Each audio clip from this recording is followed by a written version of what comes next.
नमस्कार, वंदे मातरम। दोस्तों, स्वागत है आप सबका सैनिक पाठशाला में। आज के वीडियो के 4 महत्वपूर्ण जानकारियों को लेकर आया हूं, जैसे आप बोर्ड पर देख पा रहे हैं। दोस्तों, अभी अभी सेना प्रमुख साहब ने एक टीवी चैनल को इंटरव्यू दिया है, जिस इंटरव्यू में उन्होंने पे कमीशन का जिक्र किया है। क्या उन्होंने जवानों के लिए अलग पे कमीशन की मांग की है, जैसे सोशल मीडिया में अभी चल रहा है? इसके बारे में आगे जानकारी दूंगा। और साथ ही साथ दोस्तों, 7वें पे कमीशन में किस तरीके से एक ही दिन में 2 अलग अलग आदेश निकाले गए। एक आदेश जवान और जेसीओ के लिए अलग से, एक आदेश एमएनएस और अधिकारियों के लिए अलग से, और दोनों में फिटमेंट फैक्टर अलग अलग दिया गया, जो कहीं ना कहीं जवानों के साथ अन्याय था। अब इसके बारे में हमें अभी से आवाज उठाना पड़ेगा, ताकि 8वां पे कमीशन में इस तरीके का अन्याय ना हो। आगे प्रॉपर मैं आपको उन आदेशों को दिखा के समझाऊंगा दोस्तों। और साथ ही साथ, जब पेंशनर की मृत्यु हो जाती है तो उनके घर वालों को एक्स ग्रासिया का पैसा मिलता है, जो जानकारी ना होने की वजह से बहुत सारे पेंशनर्स को, बहुत सारे फैमिली पेंशनर्स को नहीं मिला है। अब पेंशनर को मिलने लगा है, क्योंकि उनको जानकारियां सैनिक पाठशाला से मिलने लगी हैं दोस्तों। तो इसका भी एक एग्जांपल देके आगे आपको समझाऊंगा। और साथ ही साथ, सीपीपीसी के भुगतान के दौरान जब सीपीपीसी से पेंशन मिलता था तो बहुत सारे पेंशनर्स को गलत भुगतान हुआ है। अब सीपीपीसी अपनी गलती को मानते हुए 5-5 लाख से भी ज्यादा का एरियर का भुगतान का सिफारिश कर रहा है। आगे आपको सिफारिश दिखा करके समझाऊंगा।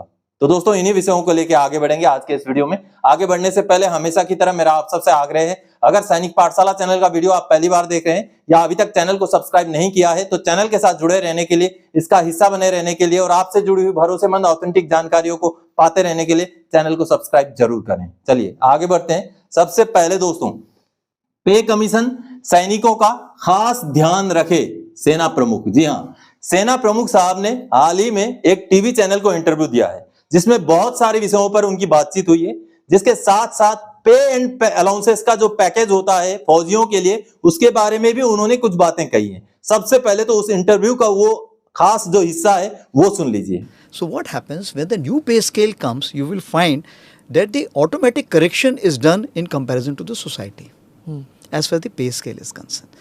Now I'll take you ahead as far as the X factor is concerned. Okay. I always talk about the X factor, and I remember giving a talk to the IIT Kanpur students, why a soldier walks into the hail of bullets. And this is what is the X factor all about. So any pay commission, when it comes up, we always request that pay commission, please take care of the X factor, because that soldier voluntarily walks through the hail of bullets. And that is what, till the time you have agreed and understood, and you give him some kind of a compensation. It's not a compensation. It is the national the recognition of the nation towards the sacrifice of the soldier, which is ready to do from day one.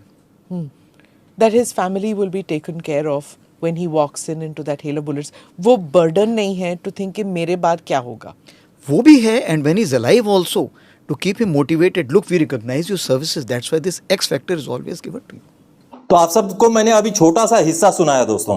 हालांकि पूरा interview मैंने देखा है, कहीं भी अलग से पे कमीशन की मांग नहीं की गई है। और यहां पर सोल्जर कहा गया है। सोल्जर केवल जवानों के लिए नहीं इस्तेमाल किया गया है, सभी के लिए, जवान, जेसीओ, अधिकारी, सबके लिए उन्होंने पे कमीशन को खास ध्यान रखने के लिए कहा है, ना कि अलग पे कमीशन की मांग की है दोस्तों।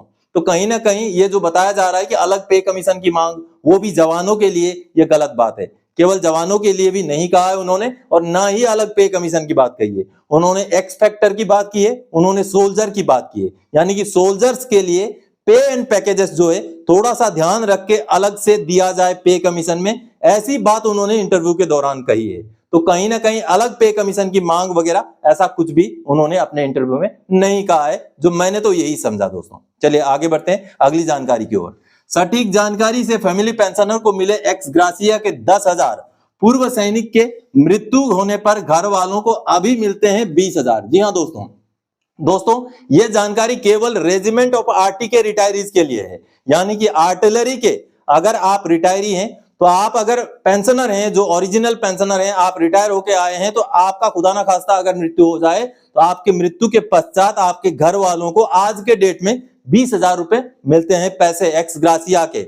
और अगर आप अधिकारी हैं तो आपके घर वालों को 25,000 रुपए मिलते हैं। इसको लेकर के एक जानकारी भी सामने आई है, पहले उस जानकारी को देखते हैं। चलिए दोस्तों ये जो जानकारी आप देख पा रहे हैं, for attention of all Gunners, यानी कि सभी के सभी रेजिमेंट ऑफ आर्टी के जितने भी रिटायरी हैं, जितने भी पेंशनर हैं, उनके लिए खास करके ये जानकारी है। ये बाकी पेंशनर्स के लिए नहीं है, केवल आर्टिलरी रेजिमेंट के पेंशनर्स के लिए है। उनकी मृत्यु हो जाने पर उनके घर वालों को, अगर वो जेसीओ और जवान है तो आज के डेट में 20,000 रुपए, और अधिकारी हैं तो 25,000 रुपए उनको रेजिमेंट ऑफ आर्टी एसोसिएशन की तरफ से एक्स ग्रासिया का पैसा मिलता है दोस्तों। और उसके लिए केवल होना यही चाहिए कि 1964 के बाद के भर्ती हो तो उनको कंट्रीब्यूशन आरए का, यानी कि रेजिमेंट ऑफ आर्टी एसोसिएशन का कंट्रीब्यूशन दिया हुआ होना चाहिए। तो उनके घर वालों को 20,000 रुपए जेसीओ द्वार को और 25,000 रुपए अधिकारियों को मिलते हैं दोस्तों। अगर पेंशनर का मृत्यु हो जाने के बाद आपको ये पैसा नहीं मिला है तो आप क्लेम कर सकते हैं, लेकिन केवल आरटी वालों के लिए है, ये आर्टिलरी वालों के लिए, बाकियों के लिए नहीं है दोस्तों। और अभी ये अमाउंट 20,000 और 25,000 है, लेकिन पहले ये अमाउंट कम हुआ करता था। तो जब भी ये अमाउंट जितना था उसके हिसाब से आपको मिल सकता है। अगर नहीं मिला है तो आप संपर्क कर सकते हैं। ये उनका एड्रेस है, the regiment of artillery association, RAA, Nashik road, camp 422102। तो ये सारी जानकारियां पेंशनर को पता नहीं थी। तो बहुत सारे पेंशनर्स को सैनिक पाठशाला में जुड़ने के बाद, सैनिक पाठशाला के वीडियोस देखने के बाद पता चल रहा है। तो ऐसा ही एक वाकया है, एक छोटा सा वीडियो क्लिप देख लेते हैं। हाय, मैं एक MSCP नायब सूबेदार जयंत कुमार खड़ा का बेटा बोल रही हूँ। मेरे फादर के डेथ होने के बाद जब रेजिमेंट ऑफ आर्टिलरी एसोसिएशन से एक्स ग्रेसिया का अमाउंट मिल रहा था, उसके बारे में कोई जानकारी नहीं थी। सैनिक पाठशाला चैलेंज से जानकारी मिलने के बाद जब अप्लाई किया था तब जाके रेजिमेंट ऑफ आर्टिलरी एसोसिएशन से एक्स ग्रेसिया का अमाउंट 10,000 रुपीज़ क्रेडिट हुआ है। इसीलिए सैनिक पाठशाला चैलेंज को मेरी तरफ से बहुत बहुत धन्यवाद। तो आप सबने देखा दोस्तों, सही जानकारी मिलने के बाद जब उन्होंने रेजिमेंट ऑफ आर्टी एसोसिएशन से संपर्क किया तो 10,000 रुपए उनको एक्स ग्रासिया का पैसा मिला। और आप भी अगर फैमिली पेंशनर हैं या पेंशनर के बच्चे हैं, पेंशनर की मृत्यु हो चुकी है और रेजिमेंट ऑफ आर्टी के रिटायरी हैं और आपको वो एक्स ग्रासिया का पैसा नहीं मिला है, तो आप रेजिमेंट ऑफ आर्टी एसोसिएशन से संपर्क कीजिए, आपको भी वो पैसा लागू है और मिलेगा। चलिए अगली जानकारी की ओर आगे बढ़ते हैं। 8CPC में नीचे लेवल के कर्मचारियों के साथ भेदभाव ना हो, फिटमेंट फैक्टर हो बराबर। जी हाँ, 7वें पे कमीशन में ऐसा हुआ था। जी हाँ, बिल्कुल हुआ था। एक ही दिन में दो आदेश जारी किए गए। जेसीओ और जवानों के लिए अलग आदेश, अधिकारियों और MNS के लिए अलग आदेश जारी किए गए। उसके बावजूद बाद में रक्षा मंत्रालय का एक क्लैरिफिकेशन भी आया था दोस्तों, हाल ही में 1-2 साल पहले की बात है, जिसमें रक्षा मंत्रालय ने यह माना है कि जितना ऊपर लेवल का अधिकारी उतना ज्यादा फिटमेंट फैक्टर दिया गया है। चलिए सभी लेटर्स देख लेते हैं दोस्तों। ये 7वां पे कमीशन लागू होने के बाद जो गैजेट निकाला गया था उसके बेस पर मिनिस्ट्री ऑफ डिफेंस ने ये रिजोल्यूशन निकाला था। देखिए 5 सितंबर 2016 का ये रिजोल्यूशन है और ये अलग से निकाला गया PBOR के लिए, यानी कि जो जेसीओ जोआर है उनके लिए। ये देखिए, ये अलग से जो है जेसीओ जोआर के लिए निकाला गया है, ये नोटिफिकेशन है, ये रिजोल्यूशन है। यानी कि 1 जनवरी 2016 से जो 7वां पे कमीशन लागू हुआ उसके लिए निकाला गया। देखिए साफ साफ लिखा हुआ है 2.57 का मल्टीप्लीकेशन होगा। देखिए साथ ही साथ जो मिलिट्री सर्विस पे होगा वो 2000 से बढ़कर 5200 हो जाएगा। ये देखिए, ये PBOR के लिए अलग से क्यों निकालना पड़ा, मैं आगे दूसरा और एक रिजोल्यूशन है वो दिखा के समझाऊंगा कि क्यों दोबारा से अलग से जो है PBOR के लिए, यानी कि जेसीओ के लिए निकाला गया। यहाँ कहीं भी 2.57 से ज्यादा का मल्टीप्लीकेशन का जिक्र नहीं है। अब देखिए, अब सेम रिजोल्यूशन दूसरा निकाला गया। क्यों निकाला गया? अधिकारियों के लिए और MNS के लिए अलग से निकाला गया। इसी डेट का है, 5 सितंबर 2016 का। चलिए मैं वो दिखाता हूं। ये देखिए 5 सितंबर 2016 का ही सेम रिजोल्यूशन है, ये भी government of India ministry of defence का, लेकिन ये रिजोल्यूशन है अधिकारियों और MNS के लिए। ये देखिए, ये रिजोल्यूशन एक ही डेट का, सेम ऑर्डर, सेम नाम का, क्यों दोबारा दूसरा निकालना पड़ा? एक ही रिजोल्यूशन में क्यों दोनों आदेश नहीं निकाले गए? इसका बहुत बड़ा कारण ये देखिए, यहाँ पर 1 जनवरी 2016 से 2.57 का मल्टीप्लीकेशन फैक्टर होगा, ये तो लिखा हुआ है, लेकिन आगे और एक बड़ी बात है। ये देखिए, यहाँ पर है मेन चीज कि the index of rationalisation of level 13A brigadier in defence pay matrix में be revised upward from 2.57 to 2.67। देखिए यहाँ पर मल्टीप्लीकेशन बढ़ा दिया गया और साथ ही साथ एडिशनल 3 स्टेजेस इन लेवल 12, यानी कि लेफ्टिनेंट कर्नल में उनका जो पे बैंड है, जो पेमेंट का जो मैट्रिक्स है, उसमें 3 स्टेज बढ़ा दिए गए। ये देखिए 3 स्टेज बढ़ा दिए गए और 3 स्टेजेस इन लेवल 13, लेवल 13 यानी कर्नल में भी 3 स्टेज बढ़ा दिए गए। आगे 2 stages in level 13 alpha, brigadier में भी 2 स्टेज बढ़ा दिए गए। यानी कि देखिए, अलग से निकालने का ये कारण है, फिटमेंट फैक्टर भी बढ़ा के देना था और उनका मैट्रिक्स में भी स्टेजेस बढ़ाने थे। लेवल 12 यानी कि लेफ्टिनेंट कर्नल, कर्नल और ब्रिगेडियर के जो पे मैट्रिक्स है उसमें भी कुछ स्टेज बढ़ाने थे, जिस वजह से अलग से निकाला गया। बाकी जो एमएनएस का और जो अधिकारियों का जो एमएसपी है उसको भी 6000 से बढ़ाकर 15500, 4200 से बढ़ाकर 10800 किया गया था। ये देखिए, इसी वजह से ये अलग से आदेश निकाला गया। और साथ ही साथ और एक लेटर है, ये देखिए, डिफेंस मिनिस्ट्री का ही ये लेटर है और ये लेटर अभी का है। एक क्वेरी को जस्टिफाई करते हुए, उसका रिप्लाई देते हुए डिफेंस मिनिस्ट्री ने ये जवाब दिया था। देखिए, फिटमेंट फैक्टर जो है जेसीओज ओआर को 2.57 और अधिकारी को 2.81 दिया गया, उसका क्लैरिफिकेशन देते हुए ये रक्षा मंत्रालय ने माना था। देखिए, माना था कि PB1 जो है उनको इंडेक्स 2.57 दिया गया था और आगे PB2 को 2.62 दिया गया था और PB3 को 2.67 दिया गया था। इसी तरीके से लेवल बढ़ता गया, 2.71 और 72 और 2.81 तक का मल्टीप्लिकेशन 7 CPC में दिया गया था। ये एक्सेप्टेंस रक्षा मंत्रालय ने ही किया है।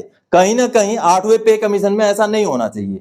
जो नीचे लेवल के कर्मचारी होते हैं उनका वैसे ही पेमेंट कम होता है और कम जिनका पेमेंट हो उनको मल्टीप्लिकेशन भी कम मिले तो कहीं ना कहीं गैप बढ़ जाएगा। ऊपर वाले लेवल के कर्मचारियों को, अधिकारियों को अगर ज्यादा मल्टीप्लिकेशन दिया जाए, नीचे वालों को कम दिया जाए तो वो गैप तो और बढ़ जाएगा। ऐसा नहीं होना चाहिए। 8वां पे कमीशन में इस बात को सरकार द्वारा और पे कमीशन द्वारा जरूर ध्यान रखा जाना चाहिए। चलिए आगे बढ़ते हैं अगली जानकारी की ओर। सीपीपीसी ने लाखों पेंशनर्स का बेड़ा गर्क किया। अब जब पेंशनर जाग रहे हैं तो मान रहे अपनी गलती, 5,63,501 का होगा भुगतान। जी हां दोस्तों, हजारों की संख्या में ऐसे केसेस हैं जहां पर सीपीपीसी ने गलत भुगतान किया। नया पीपीओ निकल चुका है, नया एंटाइटलमेंट सीपीपीसी को भेजा जा चुका है, लेकिन फिर भी उनको पुराने रेट से ही पेंशनर्स को भुगतान होता रहा। अब पेंशनर को भी जानकारी नहीं होती थी, जिस वजह से जो मिल रहा है वही लेते रहे। लेकिन बाद में जाकर के अभी सोशल मीडिया में जब चीजें पता चलने लगी हैं पेंशनर्स को, तो जब अभी ग्रीवेंस डाले जाते हैं, केस टेकअप किए जाते हैं, तब जाकर के जब कार्रवाइयां होती हैं तो सीपीपीसी को अपनी गलतियां माननी पड़ती हैं और मान करके नॉन पेमेंट सर्टिफिकेट जारी करना पड़ता है कि हमने गलती कर दी, हमने इतने रुपए का, एक केस है 5,63,501 रुपए तक का जो है भुगतान कम किया है। तो ऐसा ही एक नॉन पेमेंट सर्टिफिकेट में दिखाता हूं, चलिए देखते हैं। देखिए दोस्तों, एसबीआई ने ये नॉन पेमेंट सर्टिफिकेट जारी किया है 6 फरवरी 2025 को और ये कहीं ना कहीं सीपीपीसी ने जब पेमेंट में गड़बड़ी की तो आज जाकर के जब पेंशनर जागते हैं तब जाकर के ये नॉन पेमेंट सर्टिफिकेट जारी किया जाता है और स्पर्श को ये नॉन पेमेंट सर्टिफिकेट भेजा गया है। ये देखिए, और यहाँ पर 5,63,501 रुपए का एरियर जो है बनाया गया है नॉन पेमेंट सर्टिफिकेट में। अब देखिए, इन पेंशनर को नॉर्मल रेट में जो है उनको डिसेबिलिटी एलिमेंट दिया गया था, जबकि उनको वार इंजुरी एलिमेंट मिलना था, यानी कि बैटल कैजुअलिटी का उनको डिसेबिलिटी मिलना था। लेकिन जब तक वो सीपीपीसी से पेमेंट लेते रहे तब तक उनको मिला नहीं और जब बाद में पेंशनर जागे, उन्होंने ग्रीवेंस डाला, आरटीआई डाला, तब जा करके अब ये सीपीपीसी को मानना पड़ा कि हाँ, हमने गलत भुगतान किया है और उनका नॉन पेमेंट सर्टिफिकेट वो भी 1-2 लाख का नहीं, 5,63,501 रुपए का जारी कर दिया। देखिए, साथ साथ उसका कैलकुलेशन शीट भी बना के भेजा। ये देखिए, कब से लेकर उनको डिफरेंस मिलना था, जनवरी 2016 से लेकर के, ये देखिए उनको वार इंजुरी एलिमेंट के हिसाब से मिलना था, जो नहीं दिया गया था उसका पूरा कैलकुलेशन करके अभी ये देखिए भेजा गया 5,63,501 रुपए का। ये देखिए यहाँ पर पूरा कैलकुलेशन बना के भेजा गया।